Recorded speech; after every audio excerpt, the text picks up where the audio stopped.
من لساني يفقهوا قولي اللهم نور قلوبنا بالقرآن وزين أخلاقنا بالقرآن ونجنا من النار بالقرآن وأدخلنا الجنة مع القرآن. امام اہل سنت اعلی حضرت عظیم البرکت الشاہ امام احمد رضا محدث بریلوی رضی اللہ تبارک و تعالی عنہ نے سفر معراج کے حوالے سے دو اشعار کے اندر سفر معراج کو بیان کیا اور فرمایا وہی اول وہی آخر وہی ظاہر وہی باطن، وہی اول وہی آخر وہی ظاہر وہی باطن، اسی کے جلوے اسی سے ملنے اسی سے اس کی طرف گئے تھے. اور اللہ کی سرتاب قدم شان ہے یہ انسان نہیں انسان کہ وہ انسان ہے. یہ قرآن تو ایمان بتاتا ہے جنہیں ایمان یہ کہتا ہے میری جان ہے. یہ ایمان یہ کہتا ہے میری جان ہے. یہ بارگاہ رسالت و آل رسالت میں عقیدت و محبت کے ساتھ بابا سے بلند درود پاک کا ہدیہ پیش کریں. اللہم صلی علی سیدنا محمد وعلی آل سیدنا محمد كما صليت على سيدنا إبراهيم وعلى آل سيدنا إبراهيم إنك حميد مجيد. اللهم بارك على سيدنا محمد وعلى آل سيدنا محمد كما باركت على سيدنا إبراهيم وعلى آل سيدنا إبراهيم إنك حميد مجيد. الصلاة والسلام عليك يا رسول الله، الصلاة والسلام عليك يا حبيب الله، الصلاة والسلام عليك يا نبي الله صلی اللہ علیہ وآلہ وسلم. سب سے پہلے تمام تعریفیں اللہ جل مجدہ الکریم کے لیے اور کروڑوں درود و سلام نبی رحمت صلی اللہ علیہ وآلہ وسلم کی ذات بابرکات پر کہ اللہ رب العزت نے پھر سے ایک مرتبہ جمعہ کریم کی سعادتوں سے بہرور فرمایا. رفیقان محترم، آج ماہ رجب کی 26 تاریخ ہے اور آج کی شب جو 27ویں شب ہے جسے لیلۃ الاسراء والمعراج، جسے شب معراج بھی کہا جاتا ہے، وہ چند ہی لمحات کے بعد ہمارے اور آپ کے درمیان اپنی تمام توانائیوں اور برکتوں رحمتوں کے ساتھ ہمارے اندر داخل ہونے والی ہے.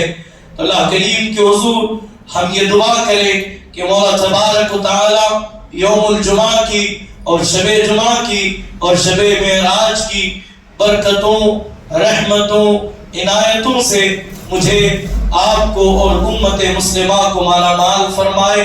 اللہ تبارک و تعالی ہم تمام کو ایمان پر ثابت قدمی اور ایمان پر ہم تمام کا خاتمہ بالخیر نصیب فرمائے. عزیزان محترم، اور روز اول سے اب تلک اور صبح قیامت، آج سے لے کر صبح قیامت تک جب جب یہ تاریخ ہمارے مابین آئے گی تو ہمیشہ حضور علیہ السلام کا یہ عظیم معجزہ جسے معجزہ معراج کہا جاتا ہے وہ بیان کر کے ہم اور آپ اپنے قلوب و اذہان کو منور و مجلہ فرماتے رہیں گے. رفیقان محترم، اللہ تبارک و تعالی نے ہمارے اور آپ کے نبی جناب احمد مجتبی محمد مصطفیٰ ارواحنا روحی فدا صلی اللہ علیہ وآلہ وسلم کو اس روئے زمین پر تمام تر خوبیوں کے ساتھ، تمام تر کمالات کے ساتھ، تمام تر معجزات کے ساتھ اللہ رب العزت نے اپنے محبوب کو مبعوث فرمایا.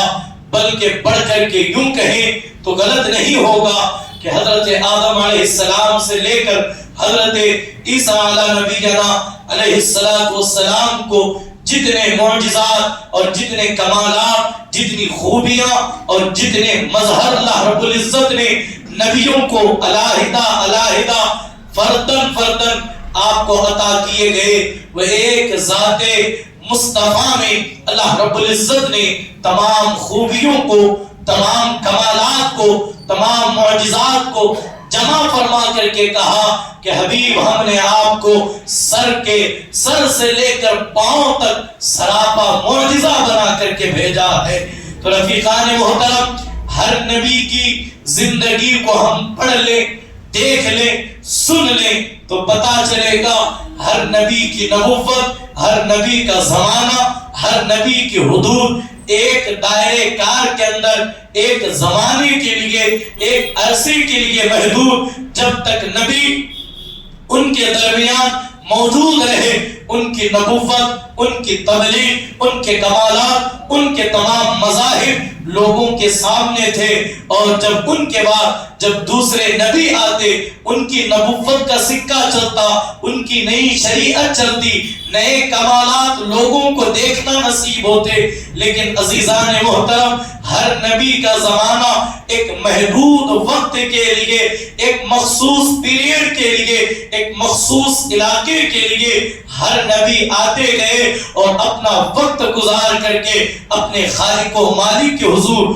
وہ حاضر ہوتے رہے۔ لیکن میرے اور آپ کے نبی جناب محمد رسول اللہ صلی اللہ علیہ وآلہ وسلم کے لیے جب اللہ تبارک و تعالی نے آپ کو اس روئے زمین پر بھیجا تو ایک وقت کے لیے، ایک پیریڈ کے لیے، ایک عرصے کے لیے، ایک علاقے کے لیے نہیں، بلکہ عالم انسانیت کے لیے، ساری کائنات کے لیے اور قیامت تک کے لیے اللہ تبارک و تعالی نے اپنے حبیب کو جو ہے وہ نبوت، اپنے حبیب کو نبی بنا کر کے تمام تر جو ہے وہ کمالات عطا فرما کر کے اس روئے زمین پر مبعوث فرمایا۔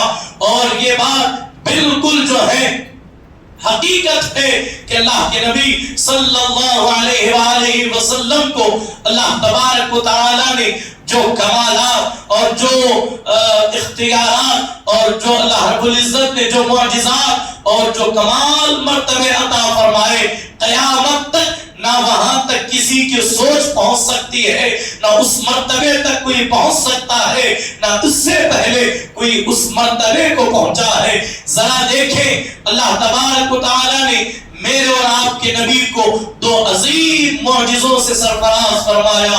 آقا کونین علیہ السلام کے دو سب سے بڑے معجزے، اور یہ ایسے معجزات ہیں کہ صبح قیامت تک ان معجزوں کی چیلنج جو ہے وہ قیامت تک باقی رہے گا، اور ان معجزوں کا نہ کوئی جواب آ سکتا ہے، نہ ان کی مثل کوئی کر سکتا ہے، اس لیے کہ اللہ نے اپنے حبیب کی شایان شان کے مطابق جو ہے یہ معجزات عطا فرمائے، بلا جو ہے وہ بغیر کسی جھجک کے اور بغیر جو ہے چیخ و پکار کے ہم سنجیدگی کے ساتھ آج معراج النبی کی حکمتوں کے حوالے سے ہم گفتگو کریں گے، اس لیے کہ ہر سال معراج النبی کی حکمتیں بیان ہوتی ہیں، لیکن خدا کی عزت و جلال کی قسم پڑھنے والے جب پڑھتے ہیں تو ہر سال نئی حکمتیں معراج مصطفیٰ کی قارئین کے سامنے ان کی نگاہوں میں آتی ہیں۔ انہی چند جو ہے حکمتوں کو آپ کے گوش گزار کروں گا، اور پھر اللہ نے زندگی دی تو رات جو شب معراج ہے اس میں ہم حضور علیہ السلام کے سفر معراج سے برکتیں حاصل کرنے کی کوشش کریں گے۔ تو میں عرض کر رہا تھا اللہ تبارک و تعالی نے جو دو عظیم معجزات کو میرے اور آپ کے نبی کو عطا فرمایا، اور یہ ایسے لاجواب معجزات ہیں، ایسے باکمال معجزات ہیں، قیامت تک جو ہے ان کا کوئی جواب نہیں ہے، ان کی کوئی مثل نہیں ہے۔ یہ معجزے اپنے آپ میں خود بے مثل و بے مثال ہے، اور یہ ایسے معجزے ہیں حضرت آدم سے لے کر حضرت عیسیٰ علیہ السلام تک جتنے انبیاء آئے کم و بیش 1,24,000 یا 2,80,000 ان تمام انبیاء میں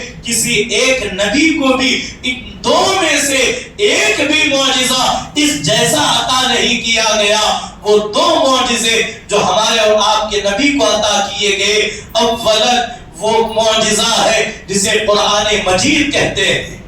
قرآن مجید اپنے آپ میں جہاں ام الکتاب ہے، جہاں کتاب مبین ہے، یہ وہ کتاب ہے جسے کتاب ہدایت بھی کہتے ہیں، تمام تر چیزوں کے ساتھ یہ اللہ کے رسول علیہ السلام کا ایک معجزہ بھی ہے، یہ اللہ کے رسول علیہ السلام کا ایک معجزہ بھی ہے۔ اس لیے کہ جب اللہ تبارک و تعالی نے قرآن مجید کو نازل کیا تو اہل مکہ کے درمیان بار بار یہ کہا گیا، اگر تم اس کتاب کو کسی انسان کا تصور کرتے ہو تو لاؤ اس جیسی کوئی کتاب لا کر کے دکھاؤ، اس جیسی مثل بنا کر کے لاؤ۔ پھر کہا اگر اس جیسی کتاب نہیں لا سکتے تو نہ لاؤ، کم سے کم اس کی 114 صورتیں ہیں، اس کی صورتوں میں سب سے جو چھوٹی صورت ہے اس جیسی ہی ایک صورت لا کر کے دکھاؤ۔ اگر یہ بھی نہیں کر سکتے تو اس کی جیسی 2 آیتیں، ایک آیت ہی لا کر کے دکھاؤ۔ اگر تم اپنے دعوے میں سچے ہو، خدا کی عزت کی قسم، اہل عرب کو اپنی عربی زبان پر، اپنے کلام پر، اپنے فن پر بڑا ناز تھا۔ یہی وجہ تھی کہ عرب اپنی عربی پر اتنا فخر کرتے تھے، وہ اپنے سامنے سب کو گونگا اور بہرا تصور کرتے تھے، لیکن جس دن قرآن نازل ہوا تو میرے امام نے کہا کہ اللہ اکبر، تیرے آگے یوں ہے بڑے بڑے فصحاء عرب، تیرے آگے یوں ہے دبے نچے فصحاء عرب کے بڑے بڑے، کوئی جانے منہ میں زبان نہیں بلکہ جسم میں جان نہیں۔ قرآن ایسا معجزہ ہے جس کے سامنے آ کر ہر ایک جو ہے وہ دم توڑتا ہوا نظر آتا ہے۔ تو اور اللہ تبارک و تعالیٰ نے صرف اہل عرب کے لیے نہیں بلکہ صبح قیامت تک کی تمام انسانیت کو یہ کھلا چیلنج دیا، اگر تم اس کتاب کو کتاب حق نہیں مانتے، اللہ کا مقدس کلام نہیں تصور کرتے، آؤ میدان حاضر ہے، اس جیسی کوئی کتاب لکھ کر کے بتا دو، اس جیسی کوئی صورت لا کر کے دکھا دو،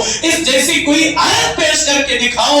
خدا کی عزت کی قسم، صبح قیامت تک اس جیسی آیت لکھنا تو دور، جو اللہ کا کلام ہے اس کے مقابلے میں کوئی آنے کی جرات بھی نہیں کر سکتا۔ اس لیے کہ بہت ساری کتابیں دوسروں کے رد میں اور دوسروں کی جو ہے نقل میں لکھی گئی، آج تک دوسرے قرآن کا جو ہے کسی نے دعویٰ نہیں کیا ہم نے قرآن جیسی کتاب لکھی۔ تو یہ وہ معجزہ ہے جو اللہ تبارک و تعالیٰ نے اپنے نبی کو عطا فرمایا۔ اور جو دوسرا سب سے بڑا معجزہ ہے وہ معجزہ معراج النبی ہے، جو آج ہی کی شب کو وقوع پذیر ہوا۔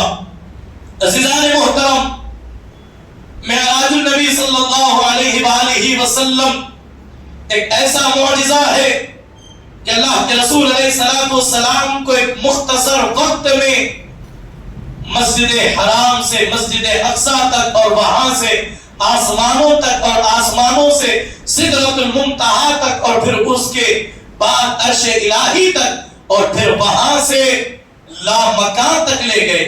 اللہ تبارک و تعالیٰ نے اپنے محبوب کو پہنچایا، اور یہ ایسا معجزہ ہے، یہ صبح قیامت تک کے ہر ترقی یافتہ دور کے لیے یہ معجزہ ہے، اور ہر دور کے لیے یہ معجزہ معراج النبی جو اللہ تبارک و تعالیٰ نے اپنے حبیب کو عطا فرمایا، ہر دور کے لیے کھلا چیلنج ہے۔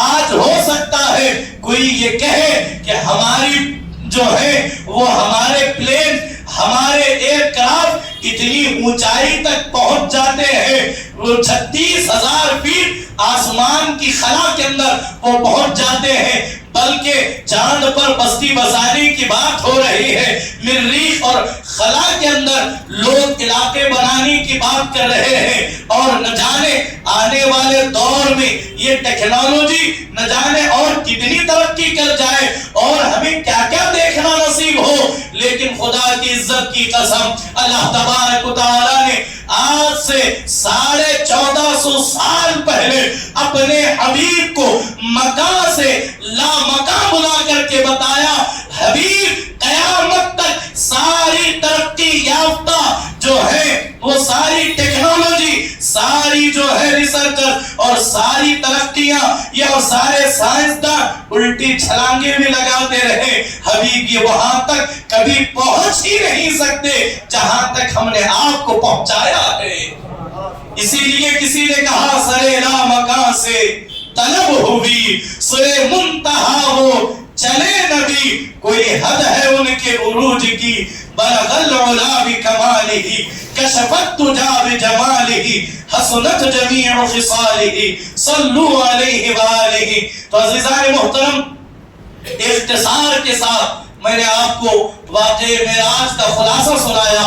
اللہ نے زندگی باقی رکھی تو رات میں ہم سفر معراج کے چند جھلکیاں آپ کے گوش گزار کریں گے۔ تو اللہ تبارک و تعالیٰ نے دو عظیم معجزات سے حضور علیہ السلام کو سرفراز فرمایا، اور صبح قیامت تک ان کمالات تک کوئی نہیں پہنچ سکتا۔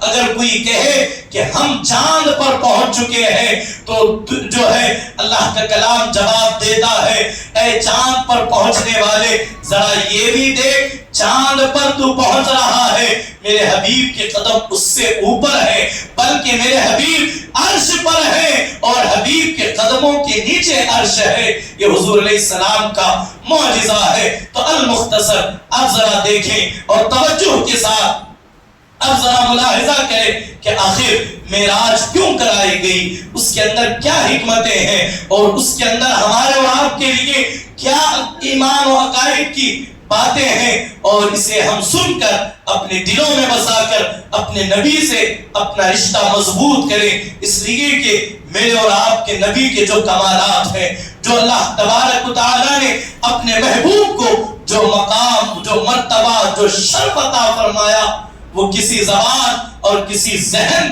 کی وہاں تک رسائی نہیں ہے جو کمالات اللہ نے اپنے محبوب کو عطا فرمائے۔ تو عزیزان محترم، معراج النبی کی 4 حکمتیں میں آپ کے گوش گزار کروں گا، جو کہ حکیم الامت مفتی احمد یار خان نعیمی علیہ رحمت و رضوان نے قرآن مقدس سے حاصل کیے اور اس سے استفادہ کیا۔ اللہ کے رسول علیہ السلام کو معراج کرانے کی 4 حکمتیں ہیں۔ پہلی حکمت یہ کہ آپ کو سارے مراتب طے کرائے جائیں، سارے مراتب طے کرائے جائیں۔ تفصیل میں سناؤں گا۔ پہلی حکمت یہ ہے آپ کو سارے مراتب طے کرائے جائیں۔ دوسرا، ایمان بالغیب کا آپ مشاہدہ کر لیں، اور تیسری حکمت یہ ہے مالک کونین اپنی سلطنت کو دیکھ لے، اور چوتھی حکمت یہ ہے وحی کے تمام اقسام کا حضور علیہ السلام کو شرف عطا کیا جائے۔ یہ 4 حکمتیں ہیں، آپ یقین مانیں یہ چاروں حکمتیں اپنے اندر بڑا طویل عنوان سمیٹے ہوئی ہیں۔ پہلی حکمت جو معراج کرائی گئی، جس میں یہ کہا گیا کہ آپ کو سارے مراتب طے کرائے جائیں، ذرا دیکھیں اللہ تبارک و تعالیٰ نے حضور علیہ السلام کو ہر مرتبے پر فائز کیا۔ حضرت آدم علیہ السلام سے لے کر حضرت عیسیٰ علیہ السلام تک جتنے نبیوں کے مرتبے تھے، اللہ نے جتنے تمام انبیاء جس مرتبے پر فائز تھے، اولاً یہ کہ اللہ تبارک و تعالیٰ نے ہر نبی کے مرتبے پر پہلے حضور کو فائز فرمایا، اور ساتھ ہی ساتھ نہ جانے اور کن مراتب پر فائز کیا کوئی تصور بھی نہیں کر سکتا۔ ذرا دیکھیں اللہ تبارک و تعالیٰ نے حضرت موسیٰ علیہ السلام سے کلام فرمایا، حضرت موسیٰ علیہ السلام سے کلام فرمایا۔ حضرت موسیٰ علیہ السلام کلیم اللہ ہے، کلیم کہتے ہیں کلام کرنے والے کو، اور کس سے کلام؟ یہ اللہ سے کلام کر رہے ہیں۔ یہ بھی ایک بہت بڑا منصب ہے، یہ کوئی عام منصب، عام عہدہ نہیں ہے، اس لیے کہ خدا ہر ایک سے بات نہیں کرتا۔ اگر کرتا تو ہر ایک کے گھر میں ہر زمانے کے اعتبار سے وہی نازل ہوتی اور ان کی ضرورتوں کے مطابق ان کے گھر تک اللہ کا پیغام پہنچتا. لیکن یہ خدا کی شان نہیں ہے کہ خدا ہر ایک سے کلام کرے. تو اللہ تبارک و تعالی نے حضرت موسیٰ علیہ السلام کو شرف کلام بخشا، اپنی کلام کی لذتیں انہیں عطا فرمائی. وہ لذت اتنی اس کے اندر پراسرار، اس کے اندر مٹھاس تھی، اتنا ذائقے دار وہ گفتگو تھی. تو حضرت موسیٰ عرض کرنے لگے قال ربی ارونی انظر الیہ، اے محبوب تیری اے میرے مولا تیرے کلام میں اتنی چاشنی ہے، تیرے کلام میں اتنی لذت ہے. ذرا دیکھیں نا اللہ کا کلام پڑھ کر کے، قرآن مجید کو ہم الفاظ پڑھتے ہیں، کبھی اس کی گہرائی میں اترے اللہ کا کلام کیا کہتا ہے، اللہ تبارک و تعالیٰ کے کلام کی خوبصورتی کیا ہے. جن کے دل سخت ہوتے ہیں وہ بھی اللہ کے کلام کو سن کر کے موم دل ہو کر کے ان کی آنکھوں سے آنسو نکلتے ہوئے نظر آتے ہیں. تو یہ کلام مجید ہے. تو جب حضرت موسیٰ علیہ السلام نے اللہ سے کلام کیا تو عرض کی مولا تیرے کلام میں اتنی لذت ہے تو تیرے موسیٰ کی یہ خواہش ہے کہ وہ تیرا دیدار کرے. تو آواز آئی قال ربی ارونی انظر الیک لن ترانی، اے موسیٰ تو مجھے نہیں دیکھ سکتا، اے موسیٰ تو مجھے نہیں دیکھ سکتا. یہ نہیں کہا گیا کہ موسیٰ مجھے دیکھا نہیں جا سکتا، بلکہ کہا موسیٰ تو مجھے نہیں دیکھ سکتا، آپ مجھے نہیں دیکھ سکتے. مثال کے طور پر ایک بندہ ہے جس نے جن کے اندر بہت کثرت اس نے کی ہے. اگر ایک عام آدمی جو پہلے ہی دن جم گیا ہے، اگر وہ 1 کنٹل کا اگر ڈمبل اٹھانا چاہے تو آپ کہیں گے کہ تو نہیں اٹھا سکتا. یہ نہیں کہا جا سکتا کہ کوئی نہیں اٹھا سکتا، بلکہ یوں کہا جائے بڑی سے بڑی وزنی چیز کو آج کے اس ترقی یافتہ زمانے میں اتنی بہترین مشینیں ہیں جو عام جو ہے بڑی آسانی کے ساتھ اٹھا لیتی ہے. لیکن اسی کے بنسبت کوئی یہ نہیں کہہ سکتا کہ کوئی مشین ایسی بھی ہو جو پہاڑ کو اٹھا لے. پہاڑ کو اٹھایا نہیں جا سکتا. تو المختصر تو اللہ تبارک و تعالیٰ نے کہا حبیب تو مجھے، اے کلیم تو مجھے نہیں دیکھ سکتا. تو ایک یہ حضرت موسیٰ کا مرتبہ ہے جو اللہ سے ہم کلام ہو رہے، جو اللہ سے گفتگو کر رہے ہیں. اور دوسرا مرتبہ حضرت عیسیٰ علیہ السلام کا ہے. اللہ تبارک و تعالیٰ نے حضرت عیسیٰ علیہ السلام کو آسمانوں پر بلایا. آج بھی حضرت عیسیٰ علیہ السلام آسمانوں میں ہے بلکہ زندہ ہے. اسی طرح حضرت ادریس علیہ السلام جب جنت میں پہنچے تو آپ واپس نہیں آئے تو اللہ کے حضور عرض کرنے لگے اے مولا میں جنت سے نہیں جاؤں گا. تو اللہ نے حکم فرمایا اے ادریس یہی رہ جاؤ. تو یہ سارے کمالات 2-3 اسے ذہن میں رکھے. پہلے میں نے کہا معراج کی حکمتوں میں پہلی حکمت آج کے لیے اسے مان کر کے چلے کہ حضور کو ہر مرتبے پر فائز کرنا تھا. جس مرتبے پر موسیٰ فائز تھے اللہ نے کلام کر کے اس مرتبے پر مصطفیٰ کو فائز فرمایا. حضرت عیسیٰ آسمان پر پہنچ کر جو مرتبے پر پہنچے، جس مرتبے پر فائز ہوئے، اللہ تبارک و تعالی آسمانوں پر بلا کر اس مرتبے پر مصطفیٰ کو فائز فرمایا. اور جناب ادریس علیہ السلام جنت میں پہنچ کر کے جو شرف حاصل کیا اس مرتبے اس جنت میں بھی میرے اور آپ کے نبی کو لے جایا گیا. لیکن تمام نبیوں کے کمالات ایک طرف، مصطفیٰ کے کمالات ایک طرف، اب جنت ہی کو دیکھ لے. میرے اور آپ کے نبی کی شان کتنی عظیم ہے. جنت وہ ہے کہ حضرت آدم علیہ السلام کا مسکن جنت ہی تھا، وہیں پر حضرت آدم تھے. لیکن جب جنت سے آئے تو اب قیامت تک دوبارہ جنت میں جا نہیں سکتے. لیکن حضرت ادریس علیہ السلام زمین سے جنت میں گئے، اب واپس نہیں آنے والے، اس لیے کہ جو ایک مرتبہ آ گیا وہ دوبارہ نہیں گیا، اور جو دوبارہ گیا ہے وہ واپس نہیں آیا۔ خدا کی قسم آمنہ کا لال وہ ہے جو جنت گیا بھی ہے، جنت سے آیا بھی ہے، جو جنت گیا بھی ہے، جنت آیا بھی ہے۔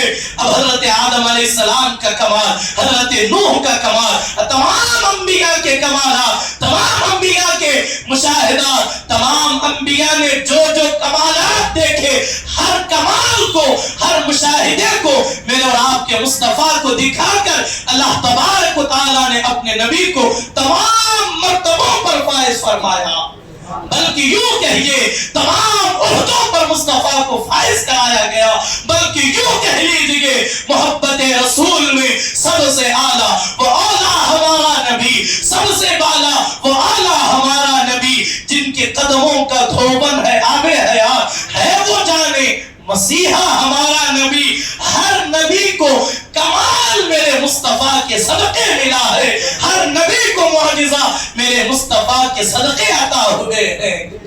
ہر نبی ایک ایک معجزہ لے کر کے آئے، مصطفیٰ معجزات لے کر کے آئے۔ ان کے لب کھلتے ہیں تو کنکریاں بول پڑتے ہیں، انگلی اڑتی ہے تو چاند دو ٹکڑے ہو جاتا ہے، نگاہیں اٹھتی ہے تو مولا قبلہ بدل دیتا ہے، سر جھکتا ہے تو اللہ تبارک و تعالی انا انزلناہ فی لیلۃ القدر جیسے عظیم صورت عطا فرماتا ہے۔ یہ سارے مرتبے مصطفیٰ کریم کے ہیں۔ اور اس کے بعد دیکھیں دوسرا جو حکمت معراج ہے وہ یہ ہے کہ اللہ تبارک و تعالی کو حضور علیہ السلام کو ایمان بالغیب کا مشاہدہ کرانا تھا۔ ایمان بالغیب کا، غیب کہتے ہیں چھپی ہوئی چیز کو، غیب کہتے ہیں چھپی ہوئی چیز کو۔ جنت اور دوزخ کے حوالے سے میرے اور آپ کے نبی نے فرمایا جنت ایسی چیز ہے کسی گمان میں نہیں آ سکتی، کسی کے تصورات میں نہیں آ سکتی، کسی کے علم میں اتنی جو ہے وہ اتنی وسعت نہیں ہے کہ وہ جنت کو لکھ سکے، کسی زبان کے اندر اتنی طاقت نہیں کہ وہ جنت کو بیان کر سکے۔ جنت کو دیکھ لے، دوزخ کو دیکھ لے، بلکہ خدا کی خدائی کو دیکھ لے، ذات خدا کو دیکھ لے، حضرت آدم سے لے کر حضرت عیسیٰ تک، پھر وہی دیکھیں ہر نبی نے کہا اشہد ان لا الہ الا اللہ،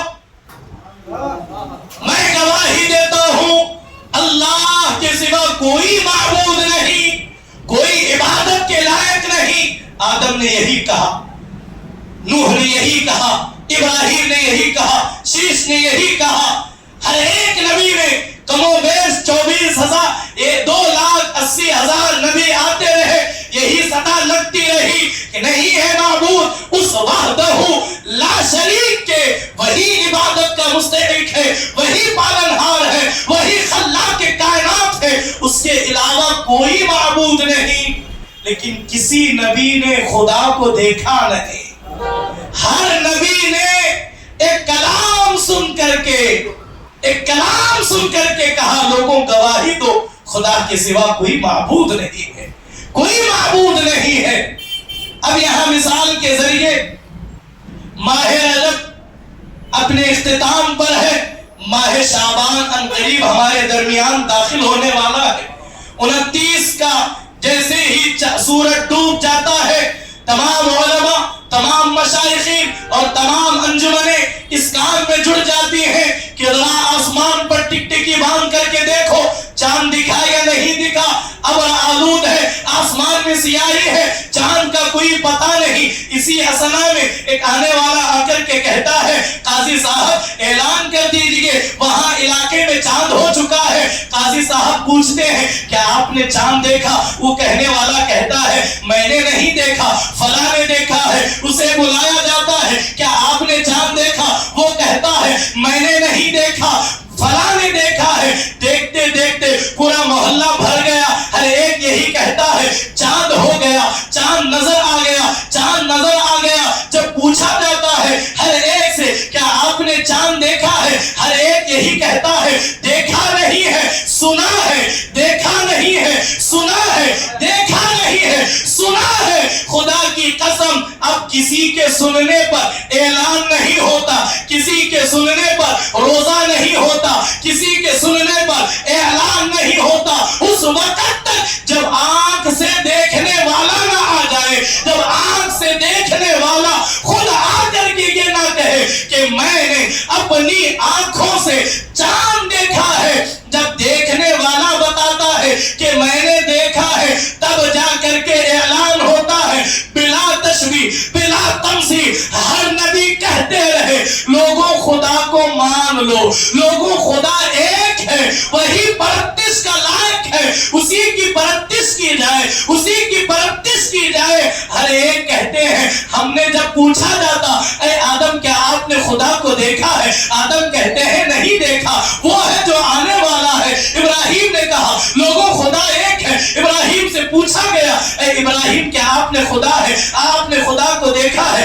ابراہیم کہتے ہیں میں نے خدا کو نہیں دیکھا، وہ ایک آنے والا ہے جس نے خدا کو دیکھا ہے۔ کموں میں حضرت آدم سے لے کر حضرت نوح تک ہر نبی یہی کہتے رہے لوگوں خدا کو مانو، لوگوں اسی خدا کی طرف آؤ۔ ہر زمانے میں یہی سوال ہوتا رہا کہ کیا آپ نے خدا کو دیکھا ہے؟ ہر نبی یہی کہتے رہے کہ ہم نے نہیں دیکھا، لیکن ایک وہ ہے جو آنے والا ہے۔ تو مکہ مکرمہ کی سرزمین پر آمنہ کے لال نے جب اعلان نبوت کیا تو جب کہا لوگوں خدا ایک ہے، پھر لوگوں نے پوچھا اے محمد کم و بیش 2,80,000 یہی کہتے رہے ہم نے سنا ہے، لیکن خدا کی عزت کی قسم میرے نبی نے کہا لوگوں سب نے سن کر کے کہا میں دیکھ کر کے کہہ رہا ہوں،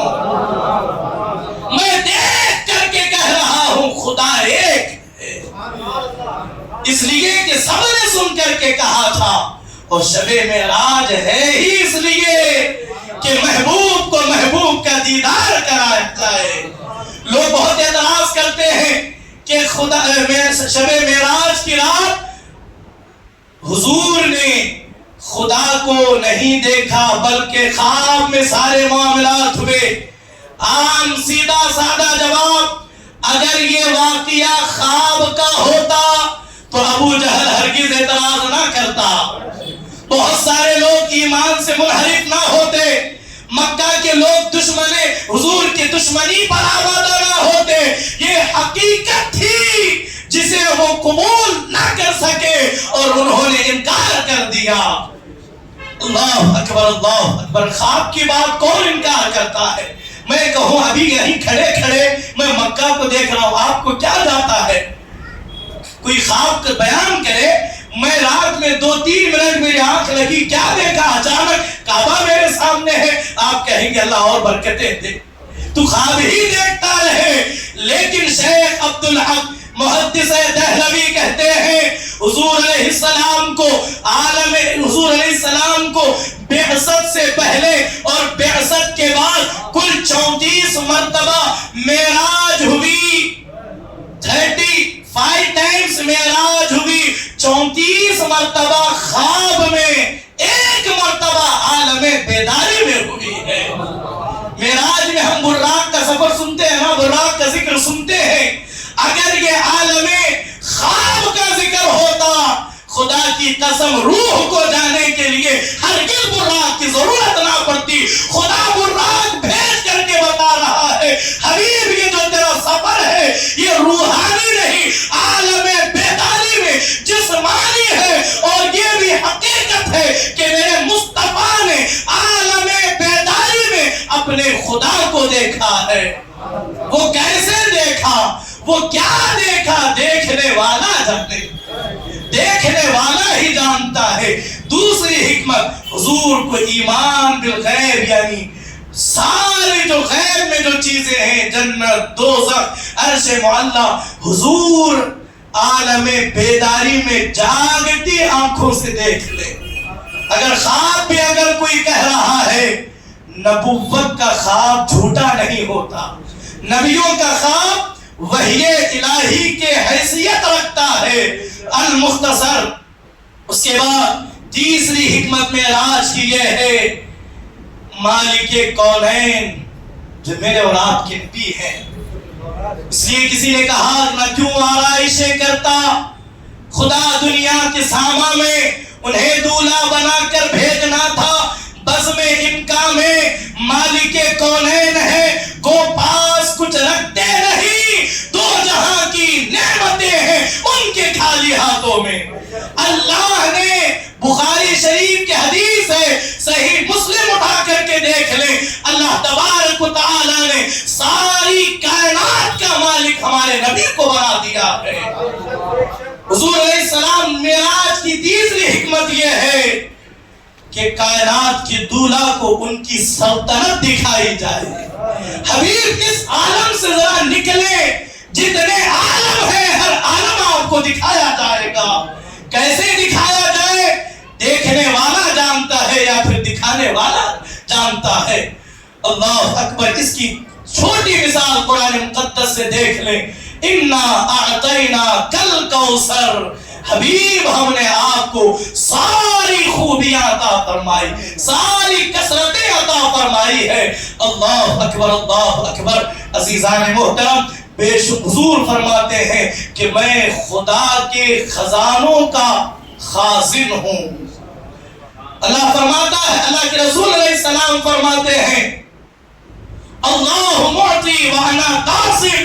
اللہ دینے والا ہے اور میں بانٹنے والا ہوں, میں تقسیم کرتا ہوں. اور اس کے بعد چوتھی جو قسم ہے معراج کی جو حکمتوں میں, معراج کی چوتھی حکمت یہ ہے کہ حضور علیہ السلام کو وحی کے تمام اقسام کا شرح کرایا جائے.